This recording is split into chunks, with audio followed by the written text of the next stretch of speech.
Welcome back to Wet Noodles, the podcast not about noodles, it's about tech. Um, episode 8, Yep. we are going to have a couple of small VR topics today. Talking about a bit of gaming as well today. I think had a bit of news just in the Nice. gaming industry in general, not so much VR, but we'll go through everything. It's always good to have a decent news week. So, to start, I don't know if you've heard of this, Wes. Have you heard of something called Snapdragon Game Super Resolution? Have you heard of that? Do you know what that is? Yeah. No, I heard about it, but I didn't read into it. So, this is actually interesting. This is actually something that it sounds hard to grasp, and it sounds like, okay, that's just kind of tech shit. Why would I care, right, if you're someone who's consuming VR? But it's actually kind of a big deal, and I'll explain why. This new breakthrough technology. The Quest and all other standalone VR headsets that don't connect to the PC, they obviously have to power themselves to run the games, right? Yeah. That has its limitations. It's a small headset. It's already on Android, so it can't be a supercomputer, right? What Qualcomm has created here, the Super Resolution, it's basically what we have on PCs.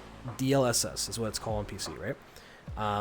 Now, if you don't know what that is, it's basically there's an AI. I hate using that term for this, but it's just how it is. It's been here for a long time. In the chip that will dynamically realize. I'm trying to put it in layman terms. Dynamically, kind of understand like objects that are not really in focus to the user or the player, and it will downscale them. It'll put their resolution down to save resources. So if, for example, I'm looking straight and like this couch is fur, the fur doesn't have to be 4K. It can be like down to like 0.1K or whatever resolution, and then like when I look at it, then it will dynamically change to be the resolution, right? This is something that's been on PCs for a while with NVIDIA, and now Qualcomm has just found a way to get it to work on these standalone headsets, on the Quest, on the future Quests, on Pico headsets, on any standalone headset. So this is a huge deal because this could potentially start to bridge the gap between standalone VR, so again Quest, and PC. Like now maybe developers don't have to develop something that works on a phone, right? Because they have to like dumb down the graphics a lot for it to work on Quest, and then have to make like a PC version, right? Possibly with this technology, you can make a game that looks just as nice, and like that's really good because I feel like we've already been pretty close. Qualcomm's done a fantastic job making these small Android headsets like run nice stuff if you have the right developer, right? They've done a good job with that. I'll give them credit for that, even though you can definitely tell a difference. They've done a really good job. But this is just going to give more tools to the developers. So I'm excited to see if in the future we start to see more just Quest titles, like standalones, not even on PC, but it's indistinguishable. I'm excited to see like some Half-Life Alyx level on Quest. That's going to be awesome. You have any thoughts on Super Resolution? Do you think? How do you think it's going to affect the future? I mean, isn't that basically just like it's like a foveated rendering, right? Similar to it. Essentially the same. It's similar Same to it, thing, but essentially. it is wider sweeping, basically. Right? It's always running. So instead of like maybe the gaze and it's fuzzying around the gaze, it'll actually be done to the object. It's hard to explain, but think of the objects in a game. Like maybe if you're playing an FPS game, the gun, or you're in like, again, a room like this, the couch, right? Those themselves, even with foveated rendering, won't actually downscale. The view of them will, but the object itself. So it's going to be it's going to be like per object per mesh, that kind of stuff, right? Yeah, that's what happens when you do super resolution. So it's got potential. It's got crazy potential, and I think it's good. It's a really good bit of news to come out for VR this week. It's like man, like we're moving fast. Like that's a pretty good technology to already have in VR. So we might be seeing some really awesome looking games. Quick. Do you think it'll be quick enough where you won't notice, like when it's upscaling, or not upscaling, but like coming back from downscaling the object? Do you think there'll be any delay in that? It depends. So already, if you've used like anything power hungry, it would probably because it's also got to do that on top of other processes, right? Yeah, like I said, it depends because already with NVIDIA DLSS that's been around for a while. If you play a game like I don't know, Atomic Heart has DLSS that you can look at that game. If it has variability of setting, in those games you can tell, like you can tell when it's doing it. Like I think Deathloop is another one I remember that had like pretty good, there's like the ultra performance, ultra like quality, in the lower that you set it, like the easier it is to tell when it's doing it. And I don't think there's any way around that. So the answer to that question is like yes you will, but I think that's inherent, and I think it depends on what you're doing. So like it takes over anti-aliasing. Anti-aliasing makes things look fuzzy because things in real life are not straight objects, right? Possibly they could use that to its advantage, so it actually will make the game look better as well. Like so stuff like that could be happening. Like it could be purposeful. So I don't know. I don't think the latency is going to be an issue with it. I think it's going to be more so if you like the look of it. It's going to have a certain look. But but if it's going to be anything like NVIDIA's technology, you're going to be able to set that. You're going to be able to set how good and bad it looks. And that's going to be all up to how you want the performance. And I think too, a lot of these headsets have eye tracking, right? We talk about how these headsets are getting eye tracking. I think in combination with eye tracking, like foveated rendering, I think in combination you're gonna have a really deadly combo in terms of high performing Quest games that look great and like not being able to notice, because that's the thing. They could really abuse the fact that they know what you're looking at, so they can really make that look good, and then use all this technology on the other things to really save you performance power, right? So. Yeah, I think that's kind of what I think. Yeah, that'd be pretty awesome. I mean, eventually, the Quest form, like, or whatever the big screen, let's say big screen VR form factor, and like eventually one day that'll become like powerful enough to where that's all you need, and that will be like PC VR. You don't need anything else. Like eventually we'll be able to condense things small enough, and then even like figure out how to like optimize things well enough to where that could be possible, I think. Yeah, for sure.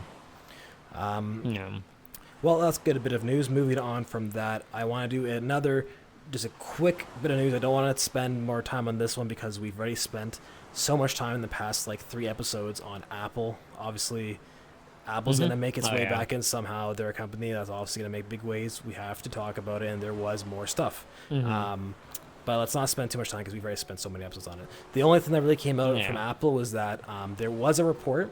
I don't know if it was from a supply chain person. I'm not sure where it came from. It could also just be bullshit.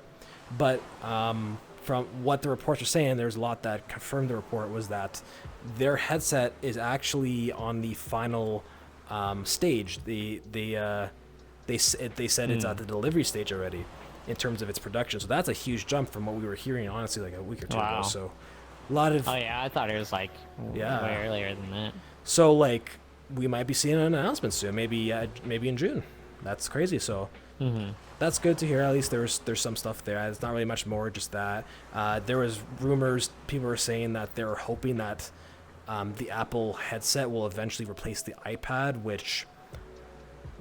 I mean, that's kind of a lofty. That's lofty. That's lofty. I agree with that. And like, it's like maybe that's just really like wishful thinking. Like, I think I understand the thought process of like that big screen will be replaced by like AR or like some kind of weird glasses in like maybe a decade or two. I could definitely see that.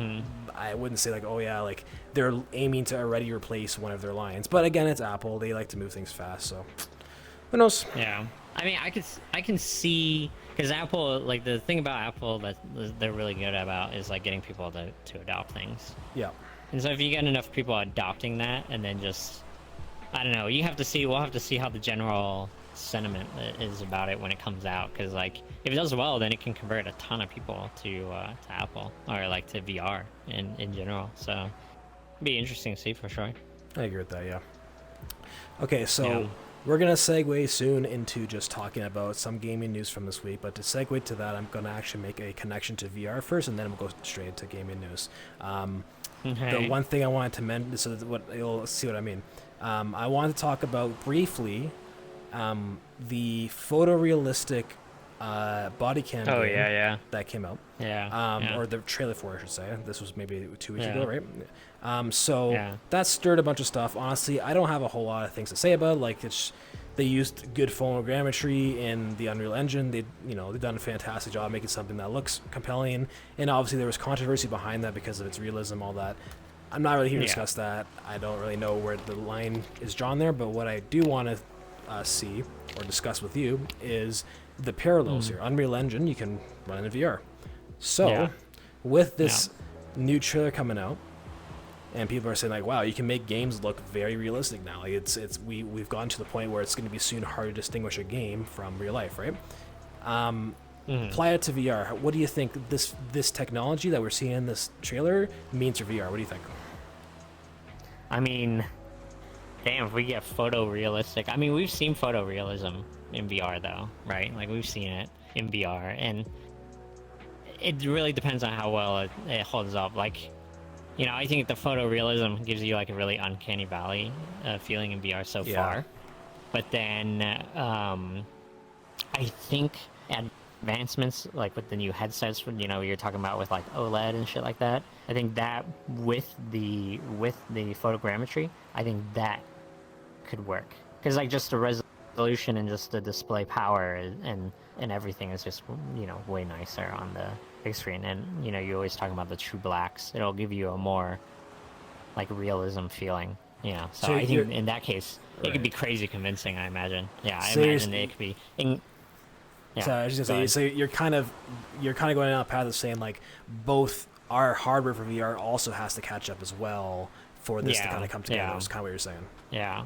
Okay. Yeah, because like if you just have, I mean, anybody with like a Index or Quest 2, I imagine. I don't know if Quest 2 you can even look at that stuff. I guess I don't know. But then like, I don't know. You if you see the stuff, it does get, like I was saying, just give you a really uncanny valley feeling. Like it just doesn't seem real. So, or there's some about it, like, you know that it's like pictures, like the edges of stuff and things like that. Like you'd really have to go in and clean up and stuff too. But yeah, I think that the display and everything needs to be, you know, like needs to also back it up too. So it's on the right path though. Yeah. It's on the right path. Just by the nature of how VR currently is, it's hard to convince someone that something is real. It is harder to convince someone that something is real than it is on a flat screen. Maybe that's kind of also the conclusion there. So it would be cool for the future to see like this kind of technology used in VR with this body cam game showed, but we need other things to catch up as well. And I think that sort of rings true just back to gaming in general, just on a flat screen. I think that it's cool that it's trailers here. It means we're close, but I don't think we're going to be seeing that everywhere yet. I think not in VR, not so. Well, I'm just saying, not even in gaming in general. I feel like that's just an outlier that's going to show us that there is something coming. Yeah, but anyways, something to think about. Yeah, we'll have to see how it does. Yeah, we have to see how it does, because I was even thinking like on your monitor too. Like it looks really fucking. I mean, like a lot of people were telling me they had to watch it twice to tell that it wasn't just like a real video. You know, like it is on a flat screen. It's very convincing. And then but like, you know, what I was saying before, our headset displays just aren't that yet. Yep. Well, let's move on to just gaming in general. We're going to go past VR today. We actually have some unfortunate gaming news. It's important if you're into gaming at all, because talking about EA. Yeah, we're talking about EA. You know, it's EA time. We're talking about bad news. It's EA. Look who it is. The same suspects. So what happened this week? So Jedi Survivor came out. Not just I will say though, not just EA, because Respawn. I think Respawn does pretty good job with their, like, they have some pretty good titles under their belt. Yeah. Okay, hold on though. Well, there's a lot of games that are guilty of what just happened this week, but we're just gonna talk about the most recent, which is Jedi Survivor came out. Very awesome title, very awesome series that they've gotten there. Good for them.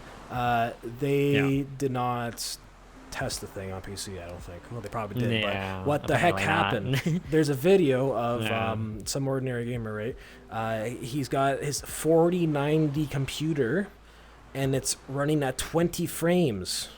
What? The guy spent like a car mount. The guy could have bought a car, but he bought a GPU, and he can't run this game at a frame rate that should be good. You know, like what the heck happened there? So, we had another bad port, and the game, which had good reviews by journalists who probably had who probably had good versions of it. Maybe they were playing on a console that was like well equipped with it. They rated it well because the game is, from what I can tell, it looks good. I'm sure it is a good game, but it's getting crapped on by reviews because everyone's like, I can't run this game. Like, if someone with a Yeah. 4090 has trouble running it, how do you expect the average user to run it? They can't. Anybody else to Yeah. run it, really. So people are pissed at EA, and EA responded. So EA responded. This is also what made everyone mad too. Whoopsies. It wasn't a whoopsies. They said, "Oh, so I'm going to paraphrase it and make it sound satire, and I'm going to slander them a bit." But, anyways, I want to make it sound funny. They said, "Oh, yeah, we found out that like players with high-end PCs are using these crazy good CPUs." Again, I'm exaggerating. They're using these crazy advanced CPUs. So like they should be running on Windows 11 because Windows 11 can take the processing power better. So we were not ready for people to use Windows 10. Oops. Like we're gonna go and fix that. Okay. Again, they sounded nicer than I sound. I was just being sarcastic because what a shit statement and what a crap statement. Like regardless of how nice they put it nicely. I'll say definitely more professional. But like regardless how you say it, what? It's bullshit. Right? It's complete bullshit. And actually, it's funny that I talk about Mudahar, Somewhere in a Gamer, with his 490 video, because he actually responded to AA, and he had a pretty popular tweet about it. He was saying, like, yeah, I'm the guy that posted that video. I tried it on both systems. It's the same. He said it's the exact same performance. Like, you don't spew this bullshit. Like, he's like, it's the exact same. I tried it both on Windows 11 and Windows 10. Like, so dumb, dude. I don't know.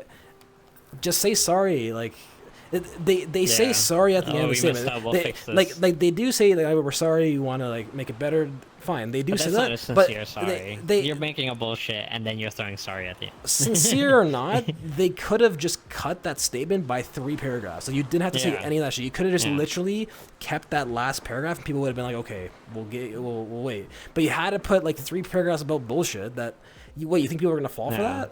And the thing is, too, which is funny, from what people are reporting, the PS5 is having issues, too. It's not just PC. It's like the PS5, which I guess is also classified as a high-end system, right? It's a high-end console. It was having issues as well. It's like, well, okay, so there's obviously something happening with these high-end PCs or consoles with your game, and fix it. Like, I don't know, you don't release it. Figure it out. But no, they had a I don't know if it was an excuse or they're trying to save face. It didn't help. Again, their statement I definitely was nicer. Maybe I'm just making it sound like shit. Maybe they were actually sincere about it. But by the end of the day, they did word it better. That's for sure. But yeah, at the end of the day, the meaning of that, like them mentioning like Windows 10 was, I'm like, that was a stupid statement. Like, it's bullshit. It's all bullshit. Regardless of how nice you put it. However else how nice you put it, you're lying to our face. You should have delayed the game. You're nicely lying to our face. Yeah. You should have delayed the game. You should have said that. You should have said, we're sorry. We should have not. Okay, that's all you should have said. That's it. Whatever. But anyways, terrible. People spent a lot of money on this game. It's a AAA game. People are excited. Really unfortunate. I really hope they fix it soon. Expensive. Yeah, I really hope they fix it soon because it is a great game. I want people to play it. I would like to play it, but obviously not in this state. Yeah. Same. Now, this opens up a bigger conversation. So you sent me a meme earlier, and actually I wanted to pull it up just for reference here, actually. Let me pull up the meme you sent me. Can you pull it up on your stream? I wish I could. That's something I want to eventually do. So the meme was... where did you send it to me? You didn't send it to me. You sent it in a Discord server, didn't you? I think I sent it, there it is, in Discord. I think I put it in BC, yeah. Yeah. So past AAA titles that have come out, right? Forspoken, Wild Hearts, Wulong, Last of Us on PC, and then Jedi Survivor. Yeah. All these games had the exact same fate. Everyone's like, I can't run this shit. These games costed AAA price. What's going on in the industry right now that these AAA companies, which have hundreds plus employees, what's going on here, right? So this is my theory, and you can say your own theory or if you dispute it. My theory was that these companies have been around for a long time, EA especially. Very long time. They know how to make money, and they know their market very well. I think that they want to make the most money they can for the little work as possible, which makes sense. It's just how businesses are. I'm not ragging them for that. But what happens is if you can cut a corner, they will. And I have a feeling, and I could be way off, and it's fine, but it's just something to think about. I have a feeling that possibly they cut the corner on PC because EA especially because they make so much money, they know that the amount of money they make from console gamers is so much more than they make from PC gamers. Console is wildly more successful than PC is. But there's still a lot to be happening on PC, so they still make the games for all consoles, including PC, but they probably spend a lot less time and money on the performance of PC. And maybe this is something that is starting to become standard, because every game I mentioned there was like a AAA game. So it wasn't like an indie title, so where they had to like do a lot of testing. It was a AAA game with their own management issues and their own blah, blah, blah. You know how it is. So that is part of my theory. I mean, I honestly don't personally believe it, but I just think it's something to think about. It's like, man, do you think these AAA games cut corners on PC, and is this something that we're going to see more of? What do you think? Like, this is happening a lot, right, recently? Yeah, it's definitely happening, like, in, like, an alarmingly, like, high number of these, like, high-end titles, you know? It's kind of, like, it's ridiculous at this point. It's ridiculous at this point, you know? It's like, so many companies have done this. It should be like, can no one learn from anyone else's mistake or anyone's previous mistake? Like, can no one learn from this? You know, it's very, very obvious. And how much longer does it take to test that?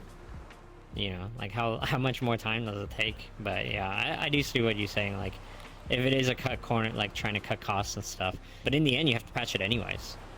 You know, like, are you really saving anything? No, you're not even saving face for your company. Like, if EA as well just came out and said, like, what, and like, oh, we messed up, sorry, we didn't test it enough, you know, we'll correct this, bear with us, please, you know, while we fix this, then, like, that would at least be better. But then lying to our face also is pretty shit. Yeah, it's like making up it's just like making up bullshit. I really hope this doesn't become a trend. And in that meme you sent me, they said what's going to happen with the next big games. Like, for example, Redfall coming out in a couple weeks. Here's some news about Redfall. Did you hear about the news with Redfall? No, I didn't hear about the Redfall. We might be looking like, we might be hearing, well, it's not out yet, but we might be seeing, we might be seeing the same thing, because it was announced last week that on Xbox, the PC version. No. On Xbox, it's not going to run at 60 frames. It's going to run at 30 frames, and they are going to patch a performance patch sometime in the future to give the 60 frames that we see in the trailers. Wow. Yeah. Oh, that does not sound good. Damn. The Xbox also just getting shafted there. What the fuck? Yeah, like Xbox fans. So, like, sorry, Microsoft boys. But that, I mean, that's a bad omen in general. Like, if they're having trouble getting the game to run well on Xbox, and they have to do these things to get it out on time, they're not going to even release it there. How's this port going to look on PC? Like, I don't have very good faith for it now. Like, that's not good. And you know what? Never mind. Go ahead. Finish what you're going to say. As I say, I hope the best. Like, I want to try it. It's on Game Pass, so I might as well. I want to play it when I have fun with it. I really hope they do a good job with it. But goddamn, that's not a good thing to see on the horizon. They have pictures now, because people, it's disappointing to hear. People that work at GameStop, people that work at Walmart, they have the boxes, right? Already. Yeah, they have the copies. On the back, because on Xbox boxes, maybe you haven't seen them, but like, they actually say what frames they run at. Day one patch. That's no. It says what frames they run. It's like a thing now that consoles do, especially Xbox, because the Xbox was like, ooh, that's really crazy high frame rate console, right? The original box art says 4K 60, but then they were instructed to put stickers from Microsoft on top of that said on release 30K or 4K 30. Oh. Yeah, so it covers the box art that says damn. Yeah. That's even worse. It's like, oh my god, so bad news for that. And that's like the next AAA title coming out in the sea of AAA titles that are having performance issues. I hope the best for it. I really hope that this doesn't follow the same path as EA and Jedi Survivor, but we will see. No, you know what they're doing. Right?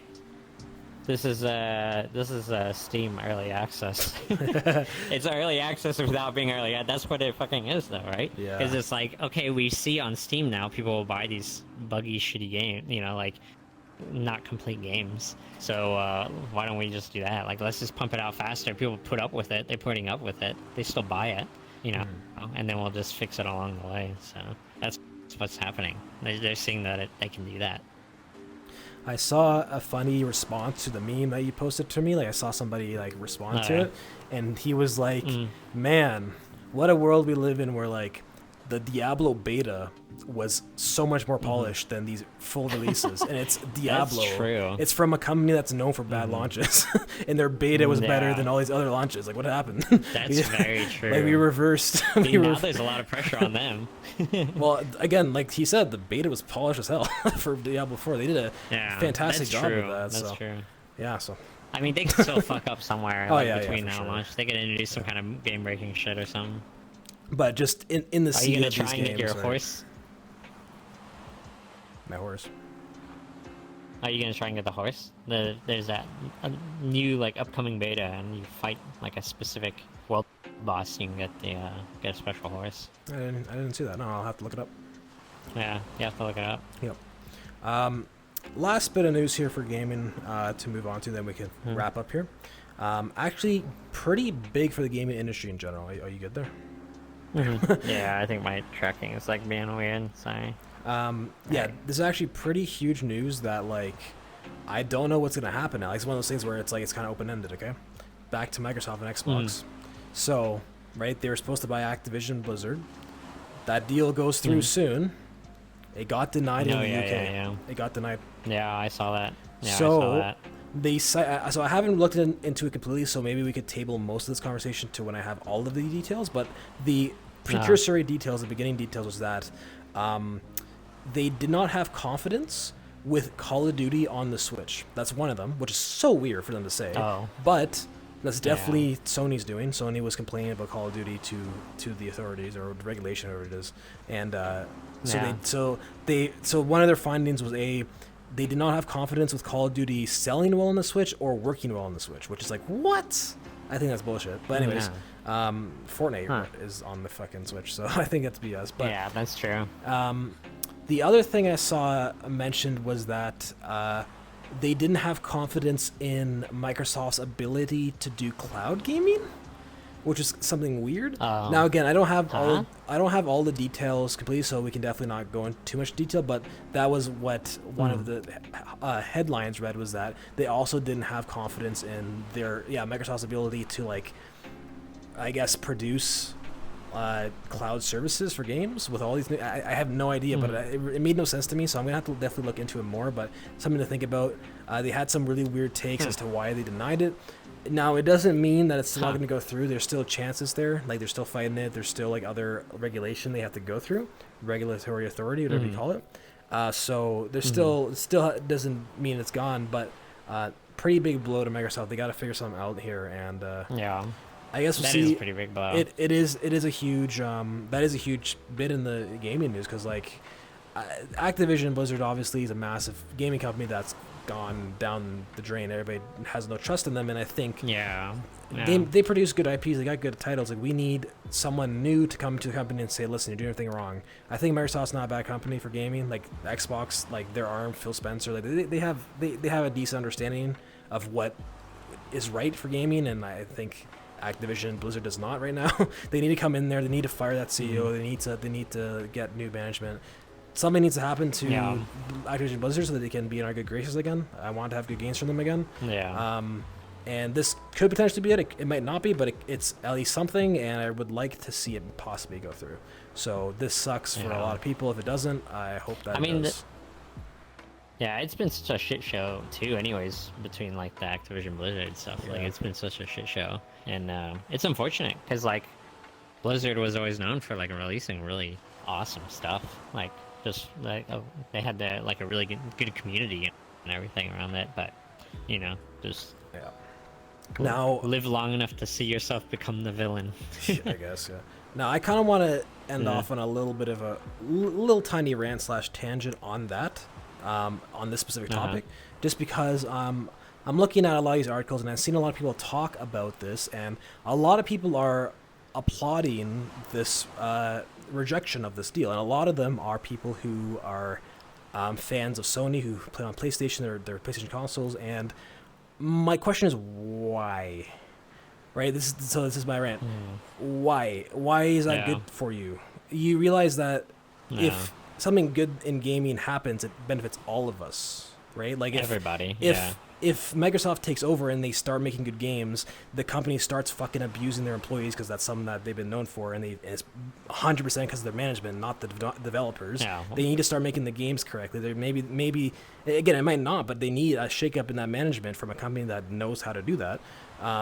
How is that bad for you as a Sony player? Yeah. I'm not an Xbox player. I have a PlayStation. I'm a Sony person when it comes to consoles, and I'm telling you, it's good for you too for Microsoft to take over this company that makes some of the titles that you like. Like if they don't, and I mean, I'm kind of jaded, maybe I have a negative view, but like I don't know how much longer Activision Blizzard has to be a good company if they don't have a management shakeup. Like they might be done. It's like, is that really what you want? If you're a Sony player, you want Activision Blizzard gone. You want Blizzard like just you'd rather them be gone than for this company that sure you don't invest in, but for them to take it over. Like, how is it negative for you? Right? It makes no sense to me. Yeah. I don't know. That's kind of my thing, is that at least how I am, because I'm somebody that's been involved in tech for so long, I'm always like, I love competition. I welcome it. It benefits everybody. That's the big thing. Everybody benefits when there's good competition. Yeah, the games get better if you're talking about games. The hardware gets better if you're talking about hardware and computers, right? That stuff gets better and it gets cheaper because all the companies want to do better than the other one, and then everybody benefits in the end. The companies end up making more money, and then you end up getting better products. Like, that's just how it is. I don't understand why this is a bad thing for you if you're a Sony person, if this deal goes through. I just don't see how it's bad. It's a good thing for you. So I don't understand why it's being applauded. If you are a business person and maybe you think that there are problems on the business side, then that's fine. That's a different story or whatever. That's something you discuss. If you think like it is them being anti-competitive, that's one of the arguments. They're being anti-competitive with this. Okay, fine. If that's your argument, then fair. You probably have some good points about that. But if you're somebody whose only prerogative is that you play on PlayStation and you think that it's going to hurt you, I think you're wrong. I think it doesn't hurt you, it benefits you. Like, I think that's the wrong take to have. I think it would be stupid for them to restrict the game like that's already being sold on all consoles. So like, you just restrict your sales. PS5 is the most selling console right now by like a huge margin. It would be idiotic not to sell to those people. I mean, I guess you can force more Xbox sales, but like, why not do both? Like, why not just do everything? Yeah. I don't know. It's dumb. Well, that's the last note I want to end off there with that subject. We'll probably talk about that more in the future because, of course, it's a big deal. So, yeah, we'll get back to it. But anyways, thanks for talking with me about some good stuff. I actually had a couple of good topics to talk about, so I'm happy about that. Come join me, please, in covering the camera. That's it. The Wet Noodles. We're done. Sing the Wet Noodles song. What? Sing it. Cover the camera.